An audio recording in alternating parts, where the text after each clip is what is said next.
Madame, Monsieur, bonsoir.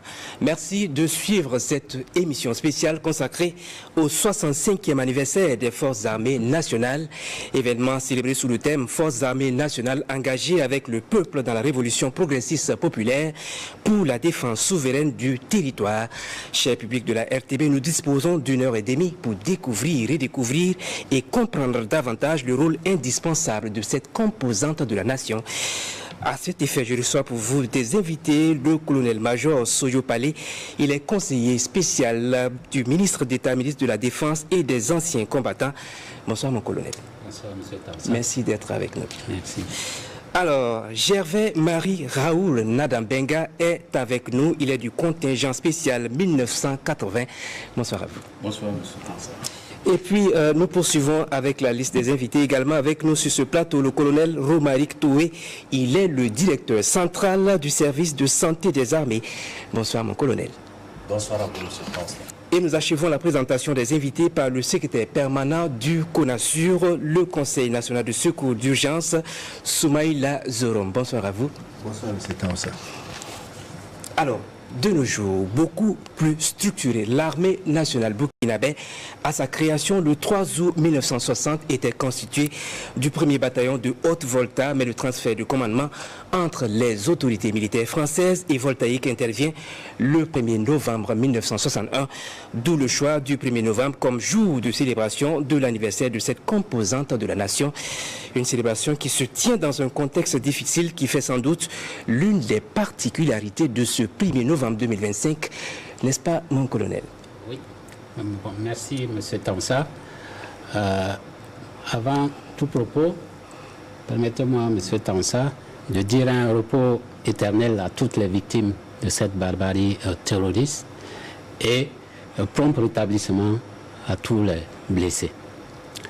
Alors, effectivement, le thème de cette 65e anniversaire est Forces armées nationales engagées avec le peuple dans la révolution progressiste populaire pour la défense souveraine du territoire. Effectivement, le contexte de reconquête du territoire national dans lequel donc, nous sommes engagés aujourd'hui, les forces armées, aux côtés certes des forces de sécurité intérieure, des volontaires pour la défense de la patrie et des populations mobilisées, incarnent avant tout l'espoir d'un Burkina Faso libre, fort et maître de son destin. Alors cette commémoration symbolise en fait l'unité d'action entre l'armée et le peuple dans une dynamique de résistance, de transformation et de souveraineté assumée. Oui, colonel, 65 ans après la création des Forces armées nationales, la mission fondamentale reste la défense de l'intégrité du territoire, la protection des populations et la sauvegarde de la souveraineté nationale, n'est-ce pas, mon colonel?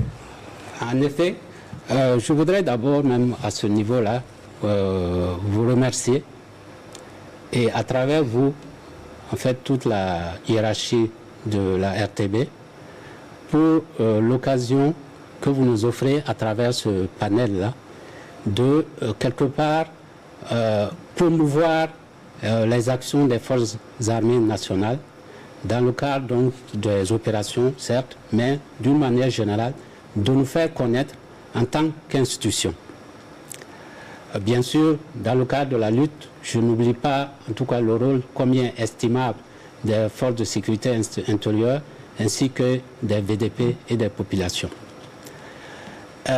Oui, la mission fondamentale des forces armées, c'est bien sûr la défense de l'intégrité du territoire, c'est la protection des populations et des biens, ainsi que la sauvegarde de la souveraineté nationale. Alors, cette mission est d'autant plus affirmée dans le décret donc portant attribution des membres du gouvernement au ministre d'État, ministre de la Défense et des anciens combattants. En effet, ce décret donne en charge au ministre de la Défense et des anciens combattants la défense de l'intégrité du territoire, l'organisation générale de la défense, l'organisation des forces armées nationales, l'organisation de l'apport en fait des structures militaires dans la recherche, dans les soins, dans la mobilisation des ressources. Voilà. Alors, de ce côté, je crois que nous sommes vraiment au cœur de la défense. Voilà ce que je voulais dire. C'est une mission qui devient davantage contraignante au regard de la situation difficile que nous traversons, marquée par une crise. Voilà, tout à fait. La lutte contre le terrorisme. Comme je l'ai dit, nous sommes vraiment dans le cadre vraiment de la mise en œuvre de cette mission-là aujourd'hui, au regard de la situation que notre pays traverse. Et de ce côté, en fait, l'armée, en tant que structure, doit être donc vraiment la structure donc, qui porte en fait, cette mission-là, avec bien sûr l'aide des autres entités que sont donc les forces de sécurité intérieure, les VDP et même les populations tout court. Monsieur Nadambega, vous qui êtes du contingent spécial 1980, quel souvenir vous reste-t-il de l'entité qui incarnait l'armée en son temps? Merci encore, M. Kausa. Je vais demander à votre indulgence parce que vous invitez un doyen, un ancien de la classe 80, de parler, évoquer les noms de certains collègues que j'ai encore en tête, avec lesquels nous avons crapahuté en 1980 au GIFAP à Bobo-Dioulasso. Et je me rappelle encore qu'un certain Zakane Abdoulaye, avec lequel j'ai quitté l'école normale pour Bobo-Dioulasso, et qui est allé par la suite à la base aérienne, je crois que le colonel doit le connaître très bien, était avec nous. Il était effectivement de cette grande traversée. Je ne peux pas évoquer encore le nom d'un de ses collègues à la base aérienne, qui s'appelle encore aujourd'hui Monsieur Zakane, Koutiebou Abdoulaye. Et puis eux ont choisi de faire carrière dans l'armée, comme Monsieur Ouedraogo Sanislas, qui est devenu magistrat militaire, qui est maintenant à la retraite. J'évoque ces noms parce que aujourd'hui, c'est à tous ces gens-là que vous faites honneur en m'invitant. Et je ne peux pas oublier quelqu'un comme Monsieur, je vais dire Zagré Augustin, qui a fait la Sofitex par la suite et qui a occupé de grandes responsabilités. Et je sais que ce qu'on a reçu comme valeurs telles que l'intégrité, la discipline, le respect de la nation, le respect de la chose publique a contribué grandement à la qualité des services qu'ils ont tous rendus, chacun à ses services ultérieurs. Que ce soit effectivement toujours dans l'armée, la douane, que ce soit effectivement au niveau international comme moi et tant d'autres, nous avons toujours en mémoire les souffrances. Parce que le colonel est là, nous sommes passés à travers le parcours combattant, les tenues campagne, de 19h à 3h du matin, les tirs au champ de tir et souvent dans le manque de sommeil. Mais on croyait qu'on allait en vouloir à ce qu'on appelle les dieux du GIFAP, les dieux de l'armée, c'est-à-dire les caporaux. Parce que paradoxalement, on a découvert que c'est les caporaux qui étaient les grands dieux de l'armée, parce que c'est eux qui étaient en face de vous pour vous faire respecter et apprendre effectivement ce que c'est quand la hiérarchie quitte effectivement la place d'armes. Alors, maintenant, si on veut parler effectivement de l'expérience, des souvenirs, on ne peut pas ne pas dire que c'est entremêlé, c'est souvent contradictoire et paradoxal, si on ne les dissèque pas. Parce que finalement, avec du recul, ce que l'armée a été, tant au niveau effectivement des valeurs qu'elle défendait, à l'interne au niveau de l'armée et de la perception du citoyen, c'était en fonction toujours du leadership politique qui était en place. Donc là, je vais découper pour être sûr que je n'amène pas certains à faire des confusions. Vous savez qu'avant, effectivement, l'indépendance, c'était la coloniale, comme on l'appelait. Et la coloniale, les gendarmes étaient déjà là. Et puis, on avait effectivement certaines forces qui relevaient de la métropole. Et en 61, il y a eu effectivement le décret de 60 qui créait l'armée. Mais comme effectivement le colonel l'a dit, c'est en 61 et le 1er novembre qu'il y a eu ce qu'on a appelé le retour du commandement réel au Burkina, à la Haute-Volta à l'époque. Mais, on a qu'à être clair, c'était comme les indépendances qui étaient fictives. C'était fictif. C'est, si je ne me trompe pas, le colonel Lamizana, qui est devenu général par la suite, qui était effectivement le premier chef d'état-major.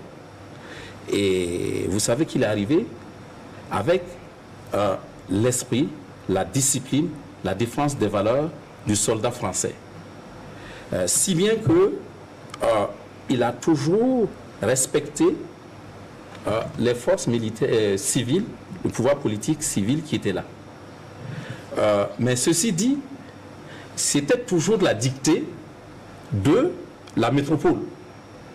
Et donc on peut dire que de 61 à 66, l'armée était une armée, si vous mettez à l'intérieur, hyper disciplinée, très intègre, une armée où vous voyez effectivement, quand je parle de discipline, le caporal respectait le sergent, le sergent respectait le sergent-chef, et puis ça fonctionnait ainsi quand vous êtes effectivement à l'intérieur. Mais à l'extérieur, quand vous regardez, vous voyez que ce n'était pas du respect qu'on apportait effectivement à l'armée, mais c'était de la crainte. Et qu'est-ce qui a créé cette crainte? Ce qui a créé cette crainte, c'était la forme de gestion. Et certaines habitudes, on peut dire effectivement que c'était des artefacts, mais c'était ça quand même. On va dans un bar, on fait la cour effectivement à une femme ensemble, et puis ça ne marche pas pour moi, je vais amener effectivement une section qui corrige copieusement. Alors, le fossé avait commencé à se créer entre l'armée et le peuple. Et puis, il est arrivé la crise de gouvernance de Maurice Yamégo et les citoyens, le peuple, a appelé l'armée effectivement au secours. Et quand ils ont appelé l'armée au secours, c'était par reconnaissance du fait que quand ça s'écroule totalement dans un pays, la force structurée, organisée, disciplinée, qui encore parle nation, c'est l'armée. Et c'est pourquoi la reconnaissance de ceci a fait qu'on les a appelés. Mais ce n'était pas sans crainte. Mais c'était le... Mais ils ont convaincu. Pourquoi je dis ils ont convaincu? Parce que vous voyez que par la suite, c'est-à-dire Marc Garango a fait son travail. Il a fait effectivement en sorte qu'il y ait une confiance du citoyen dans la gestion de la chose publique de l'État. Donc ceci a amené encore les citoyens à comprendre qu'au-delà effectivement de la maîtrise de l'arme, de la discipline stricte, il y a de l'expertise à l'intérieur. Donc, Monsieur Nadembenga, vous évoquez là un certain nombre de faits qui sont pas toujours où il faut faire des reproches. C'est-à-dire que vous faites des reproches à l'armée dans un passé où il y avait par exemple un certain nombre d'actes d'indiscipline. Je vais m'adresser au colonel Toé. Est-ce que l'armée burkinabé aujourd'hui, on peut dire sans se tromper que notre armée est une armée modèle où on n'observe pas ces genres d'écart? Alors, merci, M. Tansa. Il faut dire que l'armée, aujourd'hui, vient d'une histoire. Nous sommes assez jeunes, mais l'armée, découle d'une histoire. L'armée d'aujourd'hui découle d'une histoire. Et lorsque vous êtes dans une situation de crise comme la nôtre, et où la première chose à faire pour recouvrir l'intégrité du territoire, c'est d'inculquer, bien sûr, un esprit de discipline et de sacrifice à toutes les composantes qui sont au sein de cette armée. Bien sûr, je ne peux pas dire ici qu'il ne peut pas avoir des contre-modèles au sein d'une grande famille, mais de façon globale, vu les résultats, vu ce qui est fait sur le travail, de manière globale, on peut considérer quand même qu'il y a une forme de prise en main des hommes. Mais il faut considérer aussi, prendre en compte aussi l'environnement opérationnel, le stress lié à tout ceci, qui peut faire qu'il peut y avoir des petits débordements, mais ça ne remet pas en cause vraiment le professionnalisme de notre armée nationale. Oui, qu'est-ce qui fait aujourd'hui votre fierté d'appartenir à cette institution? Alors, si nous repartons un peu juste dans un passé pas très très loin, il y a eu des moments où les gens voulaient s'exprimer en disant carrément que l'armée était budgétivore, qu'elle ne servait à rien, voire qu'il fallait la supprimer. Aujourd'hui, nous voyons que cette armée, c'est un véritable rempart face donc au terrorisme, à ses ennemis visibles et même invisibles qui cherchent à déstabiliser vraiment notre vivre ensemble. Et là, c'est une source de fierté. Et ça se voit dans tous les reportages quand vous voyez, dans les témoignages, quand les forces armées arrivent à reconquérir des territoires qu'on avait auparavant perdus, quand vous voyez la liesse populaire, où que vous soyez, vous avez ce sentiment de fierté d'appartenir à une institution qui compte pour le peuple et qui se bat pour le peuple. Alors, Monsieur Zorom, vous qui vous occupez des questions humanitaires, on sait que cela ne peut pas se faire sans que vous n'ayez de contact avec les forces armées nationales. Comment est-ce que vous appréciez vos rapports? Merci bien, M. Tansa. Merci de l'occasion que vous nous donnez de nous associer aux forces armées nationales pour la célébration de ce 65e anniversaire. Et comme vous l'avez dit, la crise humanitaire naît de la crise humanitaire, naît de la crise sécuritaire plutôt. Pas du fait effectivement que c'est l'armée qui a beaucoup contribué avec les humanitaires à apporter ce soulagement aux populations qui sont dans la détresse, dans la mesure où beaucoup de localités du fait du terrorisme n'étaient plus accessibles. Et grâce donc aux efforts des forces de défense et de sécurité et des volontaires pour la défense de la patrie, des convois sont organisés pour apporter l'assistance humanitaire à ces personnes qui sont restées dans les localités qui ne sont pas accessibles. Alors, comme vous le savez, le colonel Toé l'a dit, aujourd'hui nous sommes fiers également donc de savoir que grâce aux efforts des forces de défense et de sécurité de VDP, beaucoup de localités ont été reconquises, ce qui a permis à des personnes zadistes déplacées internes de retourner chez elles. Oui. Et tout ça grâce véritablement donc aux efforts des forces de défense et de sécurité. Oui, aujourd'hui, le Burkina Faso traverse l'une des graves crises de son histoire et l'armée se trouve en première ligne du combat, non seulement contre le terrorisme, mais aussi pour l'indépendance réelle du Burkina Faso. Mon colonel, nombreux sont les Burkinabés aujourd'hui qui se posent la question de savoir est-ce que l'armée burkinabé dispose d'assez de moyens pour combattre le terrorisme? L'armée burkinabé, aujourd'hui, par rapport à ce qu'elle était même il y a 5 ans, il y a vraiment une nette différence. Une nette différence en termes d'effectifs qui a nettement augmenté. Voilà, j'étais directeur central des ressources humaines, je sais de quoi je parle en termes d'effectifs. En termes de matériel, dotation en matériel, là, à ce niveau, je dirais même qu'on a explosé. Je suis de l'armée de l'air aussi, je sais de quoi je parle. En termes donc de matériel, surtout majeur, qui ont été donc acquis dans les 3 dernières années, je dirais, pour pouvoir permettre à notre armée d'être vraiment sur le terrain, de produire des résultats et de rassurer donc les populations. Alors, il a dit tantôt, effectivement, l'armée a des succès, ce qui permet donc à certaines populations qui sont parties du fait de l'insécurité de revenir au fur et à mesure. Voilà. Merci. Et qu'est-ce qu'aujourd'hui, c'est que la crise dure depuis une dizaine d'années, qu'en est-il du moral des troupes? Alors, en ce qui concerne le moral des troupes, vous savez, hein, les hommes, s'ils ne sont pas bien traités, effectivement, sur le terrain, vous sentirez donc le problème. Alors, sans pourtant dire que c'est à 100%, mais les hommes aussi, comme je le disais en termes donc de matériel, de personnel, les hommes, dans leur traitement aussi, beaucoup de choses ont été donc rajoutées, voilà, pour permettre qu'ils aient l'esprit tranquille sur le terrain, pour permettre que, en tout cas, ils ne se soucient pas de leur arrière, dans le cadre donc, de cette lutte-là. Et cette lutte contre le terrorisme, vous le disiez tantôt, c'est une synergie entre plusieurs forces. Forces de défense, forces de sécurité intérieure, volontaires pour la défense de la patrie. Comment on réussit cette fusion pour gagner efficacement la guerre?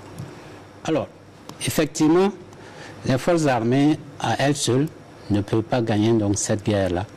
Et les hautes autorités l'ont comprise donc, très tôt, donc en insérant, donc, en prenant en compte donc, les autres forces, à savoir les forces de sécurité intérieure, en les intégrant dans cette défense-là. Alors, il y a aussi les volontaires pour la défense de la patrie qui sont donc intégrés dans cette lutte-là. Les populations même, elles-mêmes aussi, voilà, sont intégrées dedans. Alors, comment faire cette fusion? Je crois que progressivement, chaque structure s'organise pour pouvoir donc, en tout cas, atteindre les objectifs qui leur sont assignés. Nous avons ce qu'on a appelé donc un commandement des opérations du Théâtre national qui est en place et qui, justement, coordonne toutes ces structures-là, que ce soit donc forces armées, forces de sécurité intérieure, VDP, voilà, qui pour donc arriver à en tout cas aux résultats donc, que nous connaissons chaque jour donc, sur le terrain. Alors, citoyen en uniforme, vous l'êtes. Ils sont nombreux les citoyens qui pensent aujourd'hui que la montée en puissance de l'armée burkinabé est due à un impact politique sur la gouvernance militaire. Qu'est-ce que vous en pensez, M. Nadambé? Absolument. En fait, j'étais interrompu dans le fil de mes idées, mais ce que je souhaite, c'est que cette nouvelle génération, le peuple aujourd'hui, comprenne de là où on vient. Le colonel, ici, a sorti les atouts que cette armée-là a aujourd'hui. Les grandes batailles que nous sommes en train de gagner, la montée en puissance en termes d'effectifs, en termes de qualité d'équipement, etc. Mais ce n'est pas arrivé par génération spontanée. Non. C'est des hommes de courage, de valeur, issus de cette même armée, qui ont travaillé effectivement à ce que ça arrive, contre effectivement une certaine force qui travaille effectivement, a travaillé longtemps contre, pour pouvoir nous subjuguer et atteindre ces objectifs qui sont opposés aux nôtres et qui font que nous avons toujours cette guerre contre les terroristes sur le terrain. Qu'est-ce que je vais évoquer? Un, si vous prenez effectivement Thomas Sankara, quand il est arrivé, on peut prendre effectivement des anecdotes. Il a combattu l'esprit qui créait le fossé par le passé. Les gens de Pau le savent. Lorsqu'il y a eu un incident, il les a fait courir les civils et les militaires ensemble pour montrer en fait que c'est le civil, et il a dit par la suite, le civil, c'est un militaire effectivement en vacances. Militaire, voilà. En mission, en permission, en vacances comme ça. Et le militaire, c'est un civil effectivement en tenue avec des missions spécifiques. Pour dire que... Et ça, il a travaillé effectivement à ce que ceci soit compris. Et donc, ça a commencé déjà à faire son effet. Ensuite, il a travaillé à ce que nous commençons à prendre en compte le fait que c'est de l'enfumage, si vous me permettez, de dire, comme il a dit tantôt, que l'armée est budgétivore. Comme pour dire, vous n'avez besoin de rien. Et il est de la base aérienne. Et il sait comment on a travaillé à faire en sorte qu'on n'ait plus d'avions qui volaient, alors qu'effectivement, on avait une escadrille qui était équipée. Et c'est même monté à Blaise qui a dû faire effectivement la capitulation.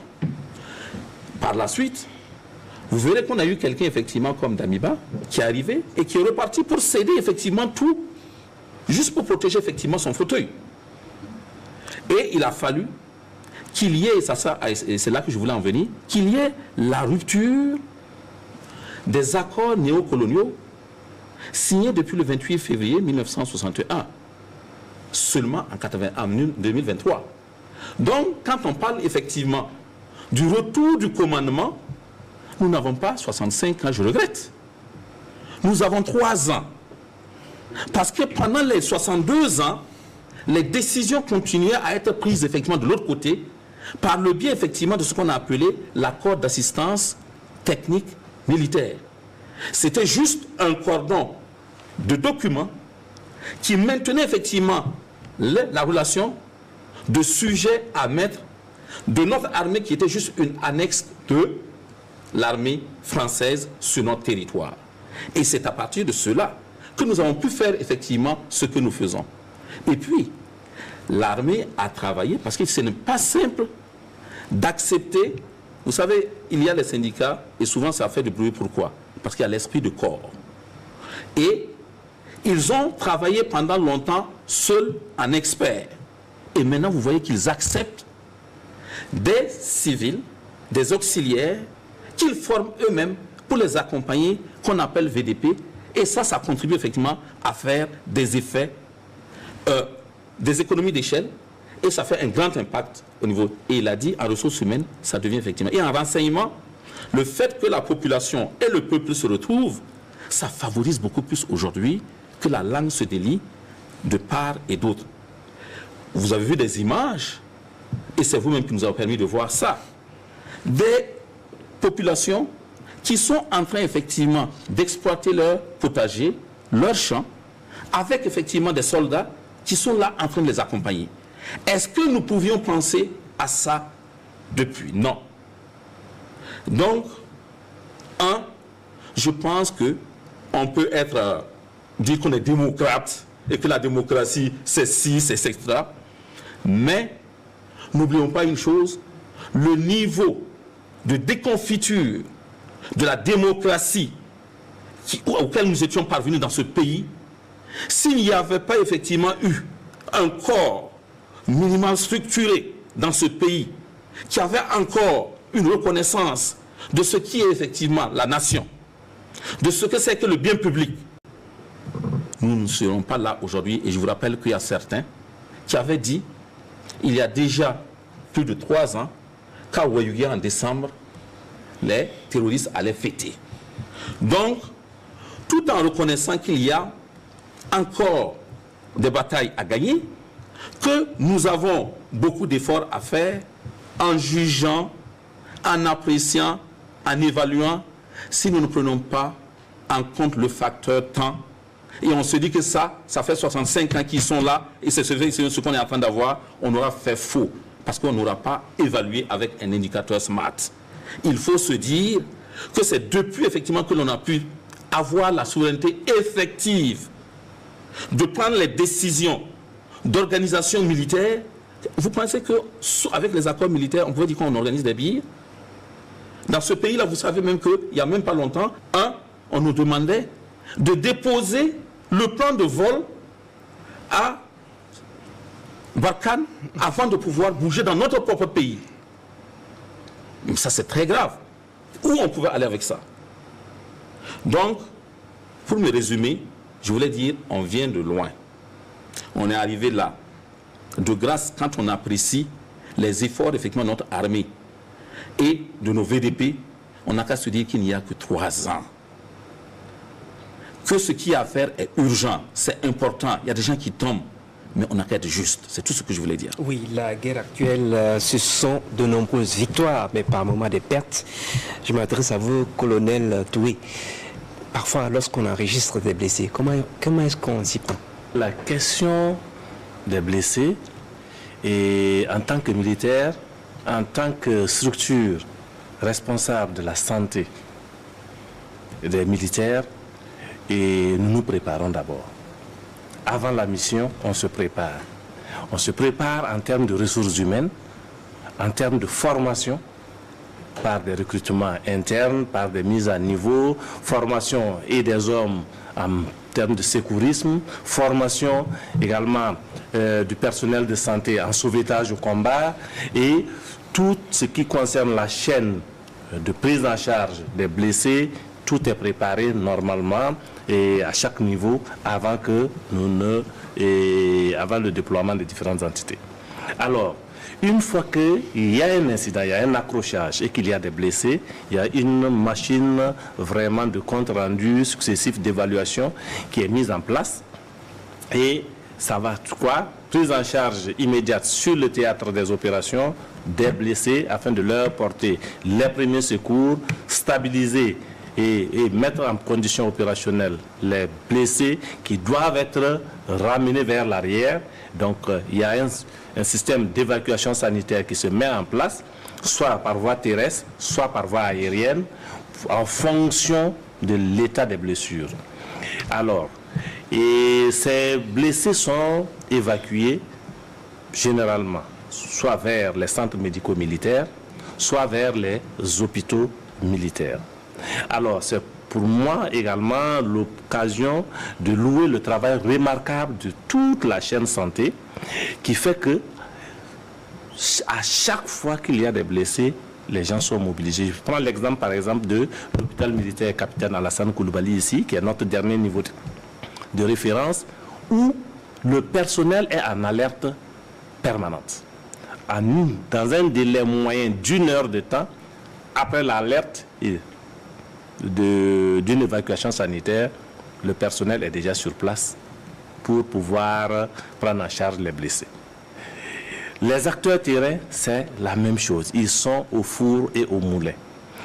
Il y a également le travail avec les structures sanitaires, les formations sanitaires civiles, notamment les centres hospitaliers régionaux qui nous accompagnent beaucoup dans la prise en charge de nos blessés, les FDS, les VDP et même les populations civiles. Donc c'est vraiment une vraie symbiose, qui est une machine qui est mise en place pour la prise en charge. En dehors de l'urgence, et même pendant l'urgence parfois, des soins de santé mentale qui sont apportés parce que dans les blessures, il y a les blessures physiques visibles, mais il y a les blessures invisibles qui sont parfois même plus dangereuses. Donc on a une équipe de santé mentale qui sont formés et qui ont acquis énormément d'expérience au fil des ans et qui font un travail également merveilleux. Et après, il y a la réadaptation.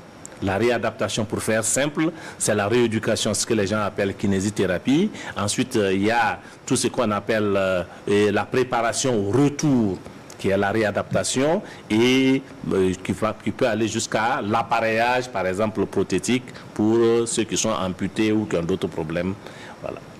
Voilà donc généralement comment on est organisé. Mais il faut savoir que il arrive aussi que lorsque le plateau technique au niveau national est insuffisant pour prendre en charge certains blessés, on a recours à des évacuations à l'extérieur pour la prise en charge de ces blessés-là. Alors, permettez-moi d'ajouter quand même que la prise en charge de ces blessés, c'est une prise en charge gratuite sur des fonds du budget de l'État, mais également des fonds issus de la mobilisation communautaire, notamment les fonds de soutien patriotique. Alors, convenez avec moi qu'on ne peut évoquer la crise sécuritaire sans parler de la situation humanitaire avec de nombreux déplacés internes à gérer. Monsieur Zorom, pouvez-vous nous rassurer de l'amélioration de la situation humanitaire au Burkina Faso? Pour effectivement vous rassurer que la situation humanitaire s'est améliorée au Burkina Faso et ce depuis le dernier trimestre de l'année 2022. comme le doyen dont l'évoquait tout à l'heure, nous pouvons mentionner que les nombres cumulés de personnes déplacées internes et retournées dans les localités d'origine à la date du 30 septembre 2025 est de 1 118 053 personnes. Et ces personnes sont issues de 185 373 ménages et de 828 localités jadis occupées. Et sur l'ensemble des 14 nouvelles régions qui ont connu donc des déplacements, il faut reconnaître qu'il y a eu des retours dans l'ensemble donc de ces 14 régions qui ont connu des déplacements. Et le top 5 des régions qui ont enregistré le plus de déplacements, c'est la région de Koulsé, la région de Bankui, la région de Yadra, la région de Guriko et la région de Liptako, où il y a eu effectivement des retours. Un autre indicateur qui montre l'amélioration de la situation humanitaire, c'est le nombre d'escortes. Alors, il faut relever qu'il y avait beaucoup plus de localités difficiles d'accès où les ravitaillements se faisaient par escorte sécurisée. Aujourd'hui, je ne vais pas les citer sur ce plateau pour des mesures de sécurité, mais il y a un nombre de localités où nous acheminons donc l'assistance humanitaire sans escorte sécurisée. Nos chauffeurs prennent la route d'eux-mêmes avec tout ce qu'il faut pour apporter donc aux populations donc de quoi survivre. Et l'autre indicateur également qui montre l'amélioration de la situation humanitaire, c'est le nombre de retours dans les 30 jours suivant les déplacements. Alors la courbe de déplacement c'est nettement et est en nette baisse par rapport donc il y a 4 ans, 5 ans de cela. Alors avant de poursuivre, permettez-moi de vous informer qu'il y a une invitée qui nous rejoint d'un moment à l'autre. Il s'agit de capitaine Arlette Ouedraogo. Elle est la directrice centrale de l'action sociale et des services psychologiques des armées. Elle nous rejoindra d'un moment à l'autre. Monsieur Zorom, pour le retour des PDI dans leur localité d'origine ou en zone reconquise, comment se fait l'accompagnement du SP CONASUR? L'accompagnement du secrétariat permanent du Conseil national de secours d'urgence et de l'ensemble des autres acteurs humanitaires aux personnes retournées se font donc à plusieurs étapes. Avant le retour, il y a d'abord une analyse intersectorielle qui est faite pour s'assurer de l'existence des services sociaux de base dans les localités de retour, de sorte à ce que les retours soient volontaires et dignes. Après cette évaluation, nous mettons en place un dispositif d'accompagnement avec un kit alimentaire composé donc de vivres et de non-vivres, mais aussi des kits d'hygiène et des articles essentiels ménagers pour permettre aux personnes retournées de pouvoir se prendre en charge au moins pendant les 3 premiers mois de leur retour.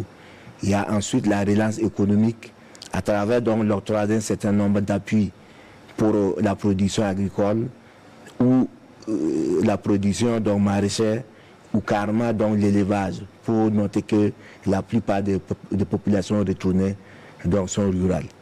Voilà quelques éléments donc d'accompagnement que nous apportons aux personnes retournées. Par rapport à la réinsertion professionnelle, comment est-ce que cela se passe? Quels sont les critères?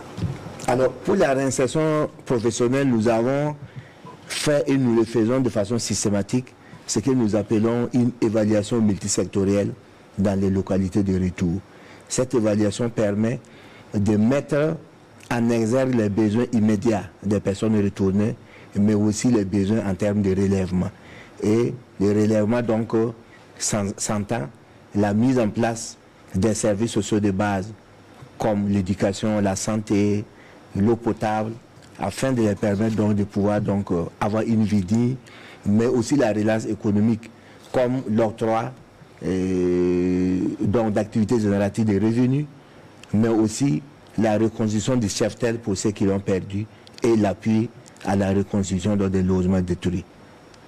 Merci. Colonel Palais, en m'adressant à vous, je vais demander à la prochaine invitée de s'installer. Alors, il reste donc des terres à reconquérir. Je rappelle qu'au moins 72% de notre territoire est désormais sous contrôle. Dans la perspective d'une reconquête totale, quels sont les défis?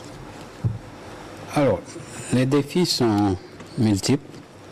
effectivement, à la dernière évaluation du ministre d'État, ministre de la Défense et des anciens combattants, il est ressorti effectivement qu'il y a en gros 72% du territoire donc, qui ont été reconquis. Alors pour ce qui est du reste donc, du territoire, les efforts sont en tout cas en train d'être faits pour permettre justement à l'armée de monter toujours en puissance afin de conquérir le reliquat. Voilà. Et en tout cas, le chef de l'État l'a promis. En tout cas, il a bien dit que bientôt l'albinos noir va venir. Donc, nous sommes donc dans cette perspective en fait. Parlant de l'albinos noir, oui. Quelle confidence avez-vous à nous faire? Bon, confidence, je n'ai pas de confidence en particulier, mais bon, j'ai compris que ça veut dire que tout le monde, toute la population, en tout cas, doit se mettre au travail afin, en tout cas, de permettre de gagner donc la totalité de notre territoire. C'est mon analyse à moi. Est-ce qu'il faut s'attendre à cela dans un délai très court? Alors, ça dépendra de la mobilisation des uns et des autres par rapport à cet aspect. C'est vrai que le matériel aussi, en tout cas, est en train d'arriver. Certains matériels sont en train d'arriver. Mais au-delà du matériel, c'est vraiment la conviction de chacun que nous pouvons en tout cas vaincre cet Israël terroriste-là qui nous emmerde depuis plus de 10 ans maintenant. Alors, colonel Toué, on sait que la gestion des incidents, c'est par moment, il faut faire avec des décès. Et lorsque des cas comme ça arrivent, quel sentiment vous anime? Alors, M. Tansa, il faut dire que par rapport à cette question, j'aimerais que chaque Burkinabé fasse une introspection, s'interroge. Et si c'était mon fils, mon enfant unique, mon frère, ma soeur, mon ami intime, mon conjoint, mon père ou ma mère, qui est conscient du risque du sacrifice ultime, accepte de s'engager pour aller au front, pour aller donner son corps aux ennemis visibles et invisibles. En quel nom? Au nom de la liberté. Quelle liberté? La liberté afin que le Burkina Faso reste debout. La liberté afin de permettre à chaque Burkinabé de conserver sa dignité. Cette dignité qu'on veut nous arracher d'une manière ou d'une autre par la force ou par des manœuvres vraiment cachées. Pour moi, alors, tous ceux qui sont tombés, ce sont les héros. Ce sont nos héros. Ces héros qui nous montrent en réalité par le sacrifice ultime le vrai sens de la devise du Burkina Faso. La patrie ou la mort, nous vaincrons. Alors, Monsieur Toué, j'informe les téléspectateurs que vous avez un calendrier chargé et que bientôt vous allez prendre congé de nous. Alors, dites-nous, en dehors de ce que vous faites, que vous venez d'expliquer, quelles sont les actions que vous menez dans le sens de la communion avec les populations civiles? Bien, il faut dire déjà qu'en temps de crise, en temps de guerre, l'organisation de la couverture sanitaire globale qui existe est généralement perturbée. Donc le ministère de la Santé et puis le service de santé des armées, et on travaille en collaboration pour accompagner vraiment au niveau national par le service, notre contribution au service public hospitalier à travers au niveau donc de nos centres hospitaliers et au niveau de nos centres médico-militaires. Il y a également notre participation à la santé publique. La santé publique à travers quoi? Des campagnes de vaccination qu'on organise, le transport vraiment de certains médicaments consommables ou de vaccins dans des zones où il n'y a que des services de santé militaires qui y sont. Et des soins même qui sont apportés jusqu'aux accouchements. Il y a des zones où tous les accouchements sont réalisés part du personnel de santé militaire. Et ça, c'est des éléments très très importants à noter. Alors, il y a qu'à notre niveau même déjà, nous organisons souvent aussi ce qu'on appelle des actions civilo-militaires, qui sont généralement des consultations gratuites, des soins gratuits apportés aux populations qui sont dans le besoin. Alors, et pour prendre un peu encore de votre temps, j'aimerais que vous interveniez sur ce sujet précis par rapport à tout Burkinabé qui peut se laisser aller au désespoir. Quel message avez-vous à leur adresser? Alors, pour tous les Burkinabés, je dirais ceci. On a un choix à faire. Au point où nous sommes arrivés, il n'y a pas de retour possible. Je dirais, il n'y a même pas d'arrêt possible. Nous devrons rester soudés. Ceux qui ne veulent pas le faire pour eux-mêmes, qu'ils le fassent pour leur descendance. Nous devrons tenir bon, garder le cap pour préserver notre dignité. Et j'aimerais dire qu'il faut également respecter les consignes de santé. Quand vous regardez les initiatives présidentielles, ça balaie pratiquement tous les domaines du développement au niveau national. Donc, en tant qu'acteur santé, je dirais de respecter toutes les consignes. Toutes les consignes de santé au niveau individuel et au niveau collectif, parce que sans santé, il n'y a pas de développement véritable lorsqu'on a affaire à une population qui n'est pas en bonne santé. Il n'y a pas d'avenir possible, il n'y a pas de développement socio-économique lorsque vous n'avez pas la liberté de décider de votre futur. Donc, permettez-moi de saisir votre micro avant de m'en aller pour remercier tous les acteurs cachés qui contribuent soit de manière en espèces ou en nature pour nous accompagner dans la prise en charge donc, de nos blessés, dans la prise en charge donc, de nos hommes. Et j'aimerais dire que aussi les blessés que nous avons, ils n'ont pas besoin d'être regardés avec pitié. Au contraire, ce sont les témoins vivants pour moi du sacrifice qui est consenti chaque jour pour le retour de la paix, pour le sacrifice et pour la dignité du Burkinabé de demain. Et cela commence par aujourd'hui. Je vous remercie. Merci à vous, colonel Romaric Touré, de nous avoir accordé de votre temps. Vous cédez votre place à la capitaine Arlette Ouedraogo. Je rappelle qu'elle est la directrice centrale de l'action sociale et des services psychologiques des armées. La directrice de l'action sociale et des services psychologiques des armées nous a effectivement rejoints. Capitaine Arlette Ouedraogo, bonsoir et bienvenue. Oui, bonsoir, merci. Alors, je vous attaque tout de suite. La guerre, comme vous le savez, c'est aussi des pertes côté amis. On parle de blessés et parfois de morts.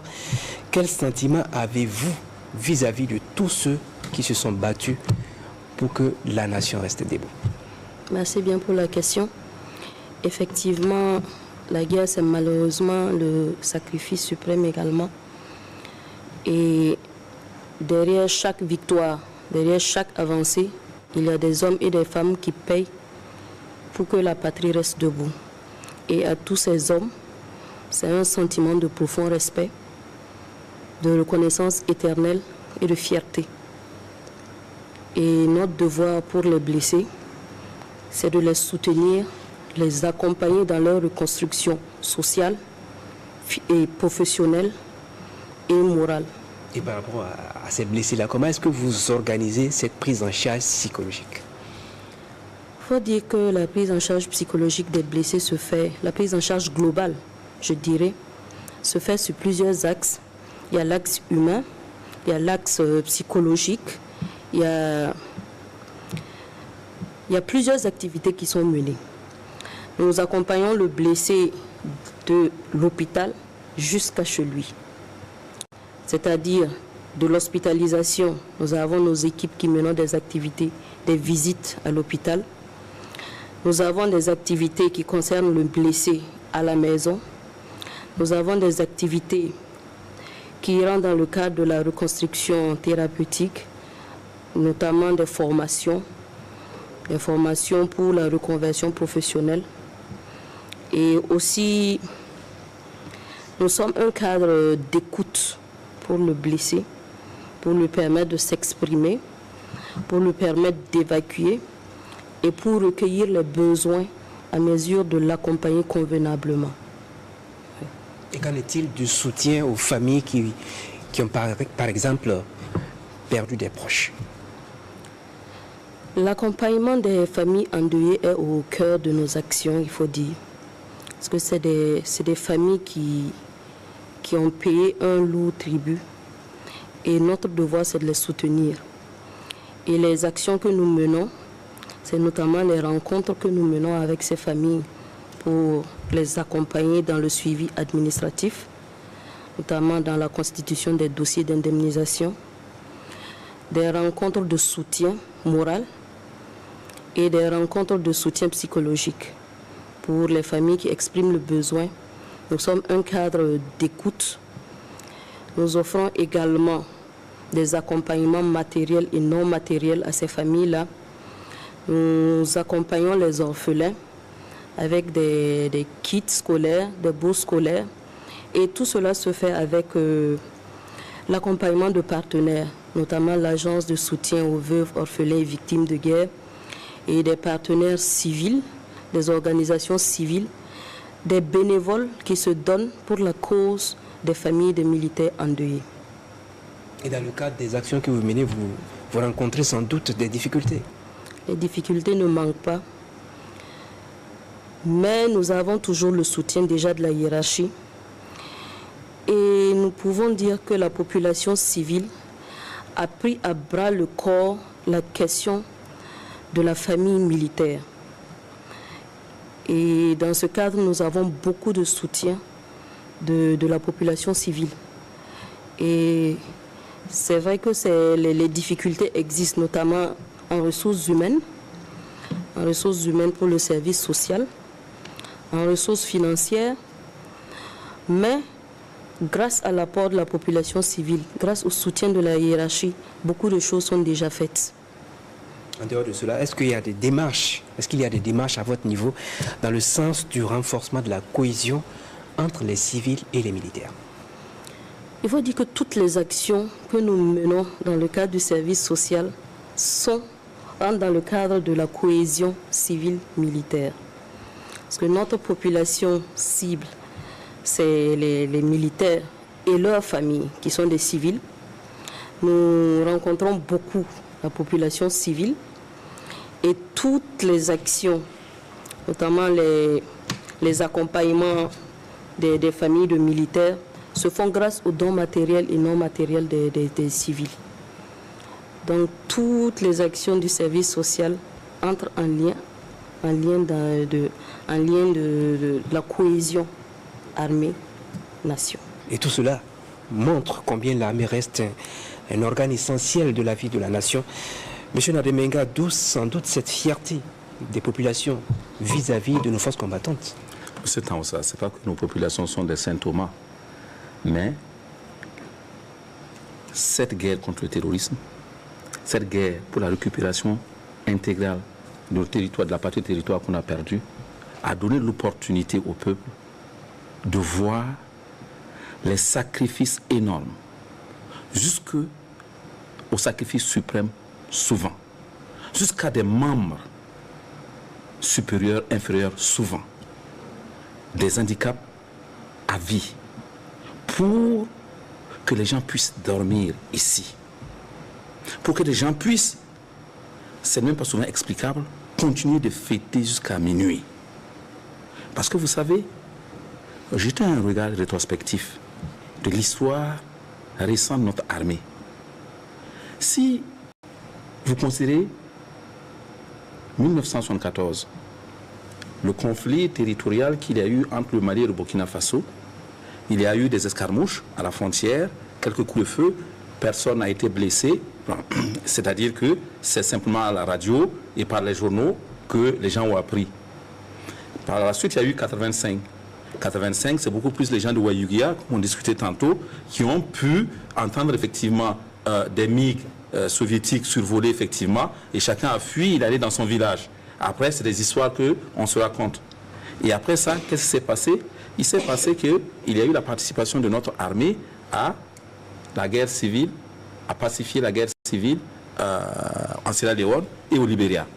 Après tout ça, c'était quoi? C'est les multiples opérations de maintien de la paix organisées par les Nations Unies auxquelles notre armée a pris part. Mais ça donnait plutôt l'opportunité à des primes qui permettaient aux gens de venir construire des maisons, etc. Donc ça créait beaucoup plus de jalousie, d'incompréhension. On paye effectivement nos soldats et c'est comme si on mettait, on connaît notre armée comme une société privée que les premiers responsables mettaient au service des Nations Unies ou au service de certains États pour pouvoir effectivement s'enrichir. Ils ont vu également quoi? Vous avez dû tous entendre parler effectivement des services payés. Les services payés, c'était notre police. Et notre police, on va les placer à la mine, on va les placer à la porte de certains privés particuliers, et puis l'État, l'argent ne rentre pas dans les caisses de l'État. Donc, comment voulez-vous que dans ce contexte, la population s'engage, comprenne l'utilité effectivement de l'armée? Mais aujourd'hui, comme je disais tantôt, notre armée est en train de protéger les populations, est en train effectivement de les aider, de leur permettre effectivement de retourner dans leur village, les aides comme Madame Capitaine tout de suite venait de l'expliquer, à les familles à pleurer leur papa, leur maman, etc. et à mobiliser la solidarité nationale et internationale pour les soutenir. Comment voulez-vous qu'une telle population, au regard et en considération de tout ça, n'accompagne pas et n'apprécie pas désormais notre armée? Et puis, ça fait que chaque fois que vous observez nos rues et qu'il y a effectivement des équipes qui se relèvent, les gens s'amassent, s'attroupent autour des voies, tout le long des voies, pour acclamer. Souvent cueillant en coupant des feuilles d'arbres pour effectivement, comme si c'est Jésus qu'on a annoncé et qui passait, ou c'est Mohamed qui passait. Et c'est effectivement ça. C'est nos Mohamed aujourd'hui, c'est nos Jésus pour le moment sur terre ici, parce que c'est eux effectivement qui nous sauvent. Donc, ce n'est pas, c'est explicable, c'est justifié. Et on demande que ça continue.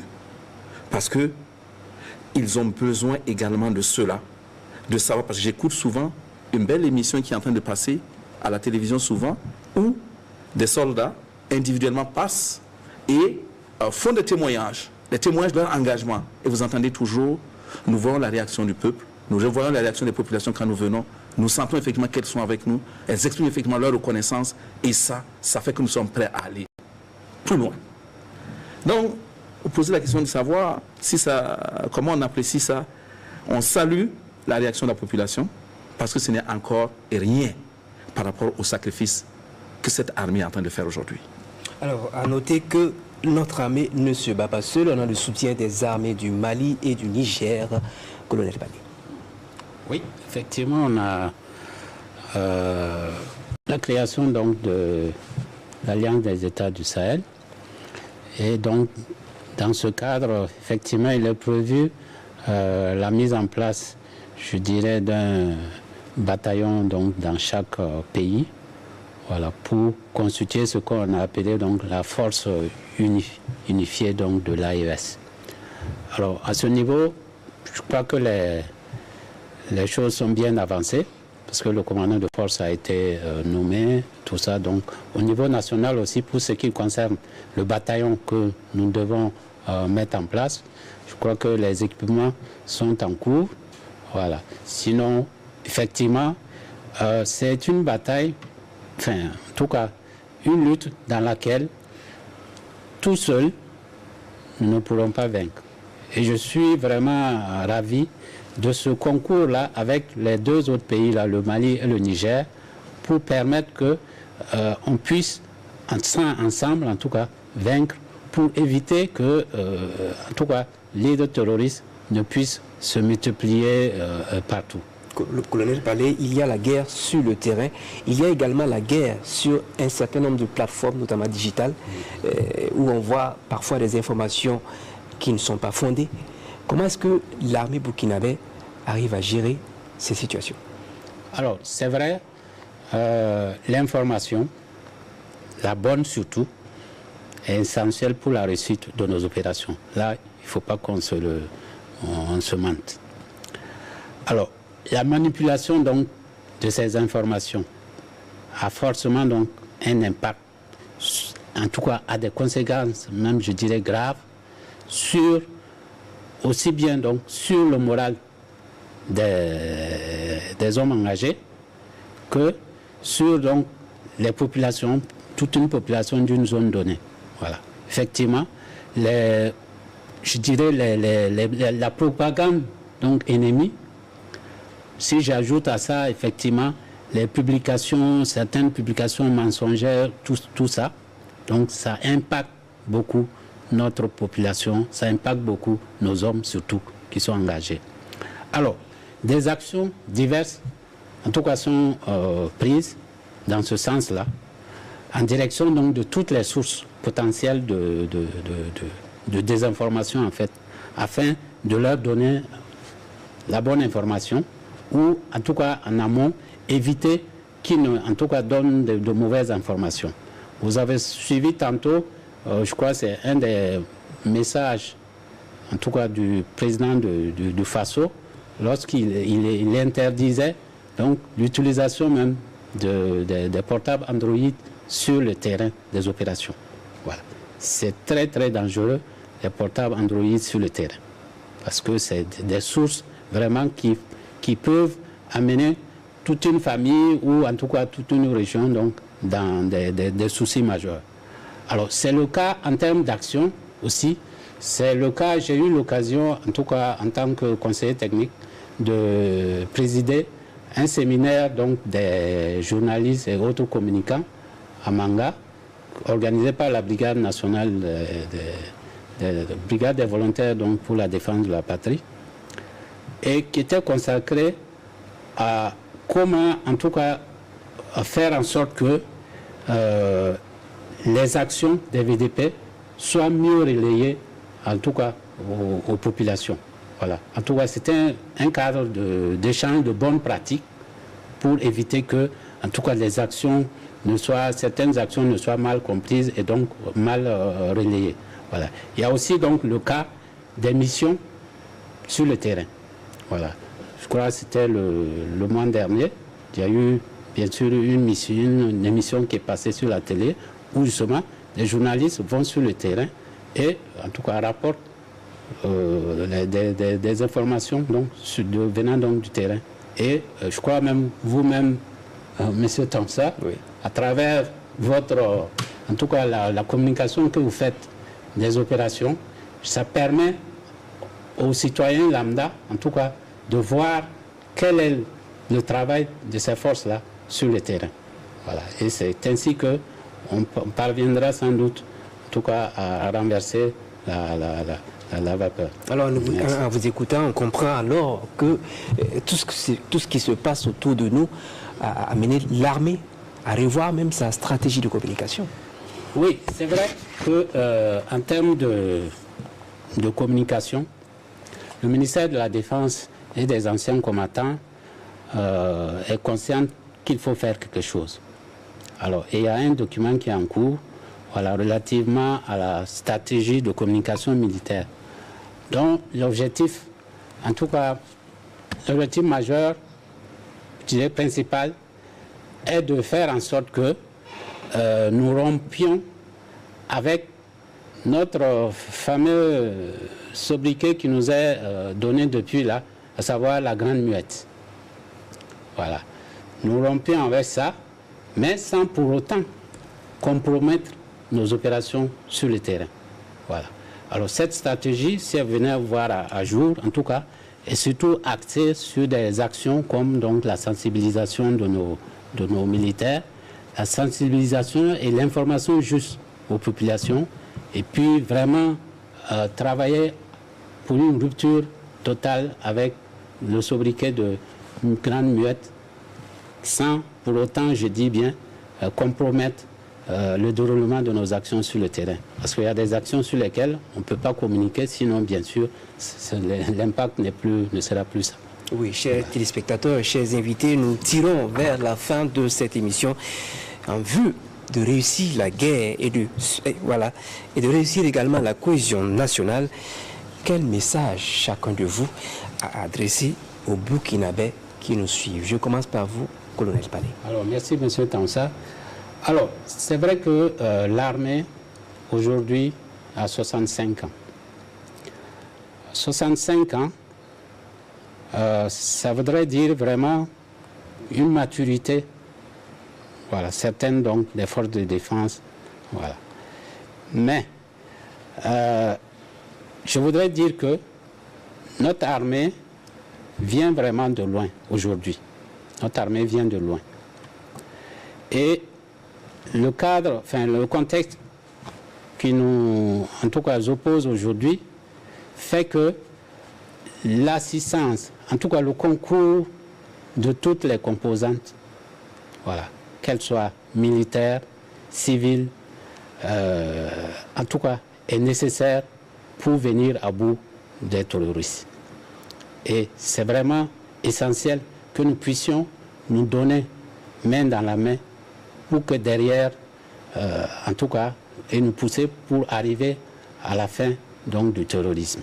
Notre pays en a besoin parce que si nous sommes même obligés, il faut que nous arrivions à le faire. Parce qu'un pays, c'est ça. Un pays, c'est une population, c'est un territoire et c'est une souveraineté. Donc, aujourd'hui, notre territoire n'est pas à 100%, mais il faut que nous arrivions donc à obtenir ce 100%-là pour nous sentir vraiment dignes d'être burkinabés. Merci. Monsieur Nadambega, prolixe, je vous sais, il sera étonnant que vous n'ayez de mots à dire. Quel message avez-vous à l'endroit des Burkinabés qui vous suivent? D'abord, il faut qu'en tant que Burkinabés, nous sachions, comme ça a été dit ici, que chaque fois qu'il y a une équipe qui sort, nous devons, quelle que soit l'aversion que nous avons pour le système, quelle que soit l'aversion que nous avons pour le capitaine Ibrahim Traoré ou quelqu'un d'autre dans le système aujourd'hui, que nous disons que ce qui se joue aujourd'hui, ce n'est pas ces gens-là, ce n'est pas le pouvoir dans les mains de ces gens, mais c'est notre territoire, c'est notre souveraineté, c'est la vie de milliers de VDP, c'est la vie de milliers de soldats, c'est la vie de milliers de citoyens burkinabés. Et c'est des enfants qui ne vont pas à l'école. Et c'est pour tout ça que l'armée est en train effectivement de bouger. Et c'est pour tout ça que le système est en train de coordonner. Donc, balle à terre, comme on le dit. Sachons raison garder et accompagnons.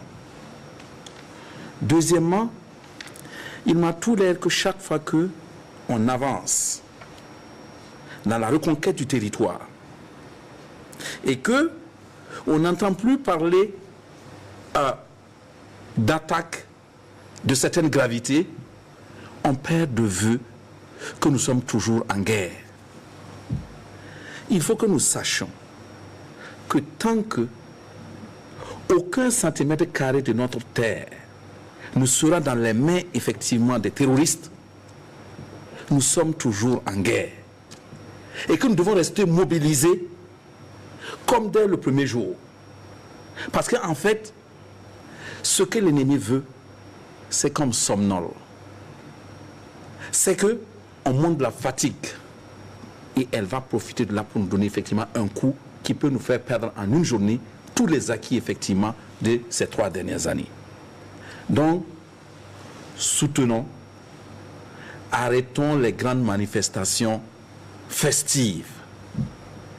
Parce que nous avons toujours un voisin, devant ou derrière, qui a un membre de sa famille, qui a eu ou un membre perdu, ou sa vie totalement. Et il l'a fait pour nous, pour chacun de nous, pour nous tous. Donc lorsque elle rentre le soir, un membre de la famille, d'une telle famille rentre le soir, et observe que on tambourine à côté, et que les gens, mais ça va être les premiers qui vont se dire, cette population est ingrate. Et des messages comme ça graille. Surtout quand les personnes qui s'expriment dans la douleur. Ça porte et c'est sensible. Montrons de la compassion. Même si on ne peut pas aller donner ces énergies à Faso Mebo, même si on ne peut pas donner effectivement dans le fonds de soutien patriotique, on peut individuellement, dans la discrétion, soutenir une famille qui a perdu quelqu'un. Donner effectivement une contribution à l'ordonnance de quelqu'un. Mettre de l'essence à la station, à la femme ou à l'enfant de quelqu'un, on sait qu'il y en a. Et, je m'excuse, je vais m'arrêter là.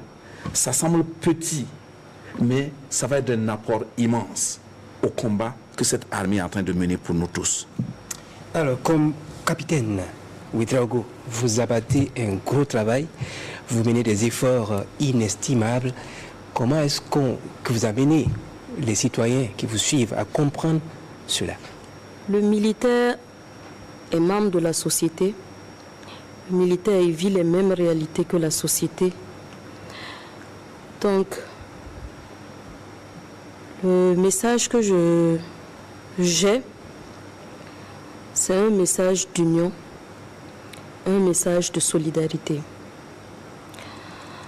Parce que ce n'est qu'ensemble qu'on pourra vaincre l'adversité. Et avec tout ce qui se fait déjà en faveur des familles de militaires, qui se fait en faveur des blessés, que ce soit au niveau institutionnel, c'est-à-dire des moyens de l'armée, des moyens étatiques, toutes ces actions ne peuvent à elles seules suffire pour accompagner convenablement. Il faut l'intervention, comme mon prédécesseur l'a dit, il faut l'implication de la population, de tout un chacun, pour que les missions réussissent. Donc, je lance un appel à tous ceux qui peuvent contribuer d'une manière ou d'une autre, qui peuvent d'une manière ou d'une autre soutenir les actions déjà engagées, de le faire. Aucune action n'est petite. Tout geste est important pour les familles, tout geste est important pour le militaire engagé sur le terrain qui voit le soutien apporté aux familles de ses frères d'armes. Donc c'est ce message que j'ai à l'endroit de la population. Oui, Monsieur Zorom, le Burkina Faso, via votre structure, CONASUR, porte secours à de nombreux Burkinabés. On imagine que vous rencontrez beaucoup de difficultés dans ce que vous faites. Quel message avez-vous à l'endroit des populations que vous soutenez pour faciliter votre tâche? Grâce aux efforts de défense et de sécurité des volontaires pour la défense de la patrie, le pays est en train de sortir de cette crise sécuritaire qui n'a que trop duré. Une décennie déjà, où beaucoup de populations éprouvées par véritablement la crise.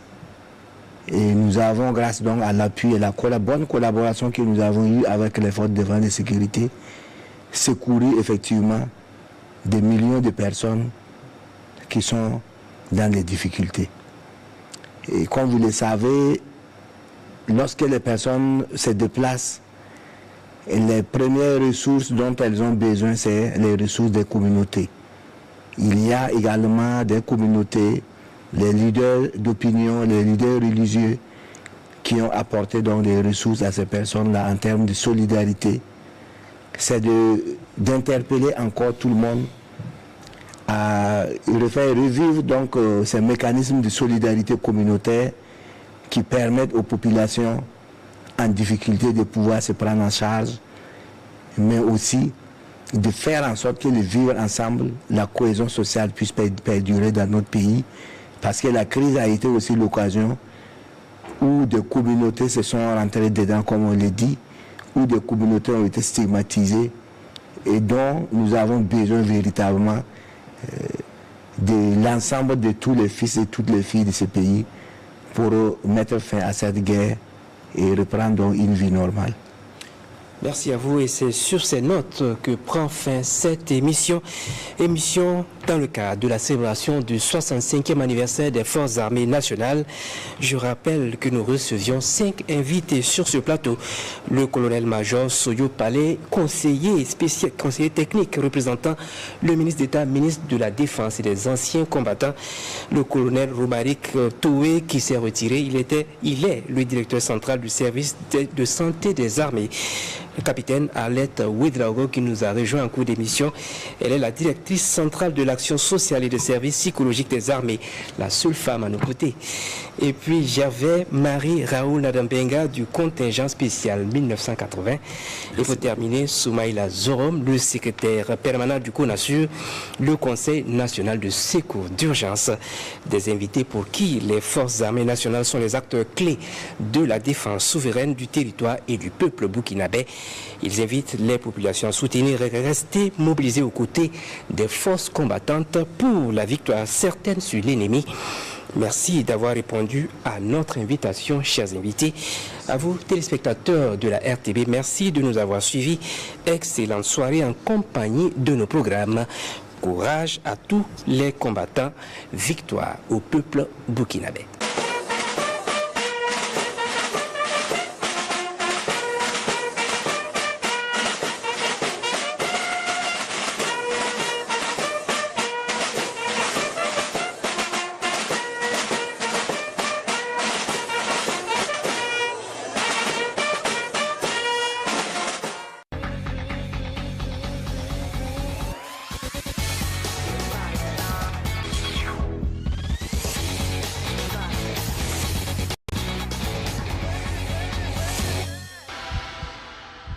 Ce matin, 59 coureurs ont pris le départ à Ouagadougou pour Kaya, 118 km, 220 de course et chaque équipe accrochée à son objectif.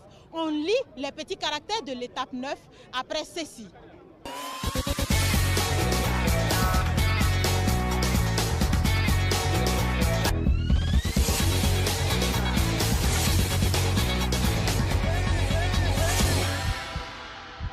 Nous sommes à Kaya, précisément à la place du 11 décembre où l'étape 9 du 36e Tour du Faso vient d'arriver.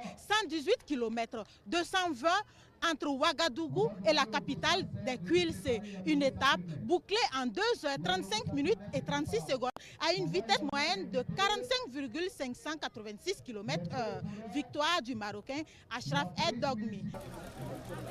Avant d'assister à la victoire d'étape du Marocain Achraf El Dogmi à Kaya, les coureurs reçoivent ici la visite d'une personnalité de marque, Sa Majesté le Mogo Naba Bangou.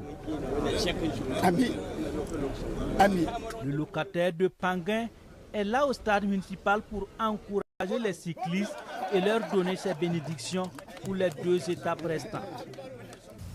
Et c'est parti pour la 9e étape. De l'avenue Bassawarga en passant par le rond-point de la Padoua, du monument des héros nationaux, de l'échangeur de Ouaga 2000 à celui de l'Est, les 59 cyclistes prennent la Nationale 3 sur une vitesse de 46,700 km/h. Le premier point chaud à Zignaré est remporté par Timmy Deboz. Il maintient la cadence en tête et file à 46 km/h.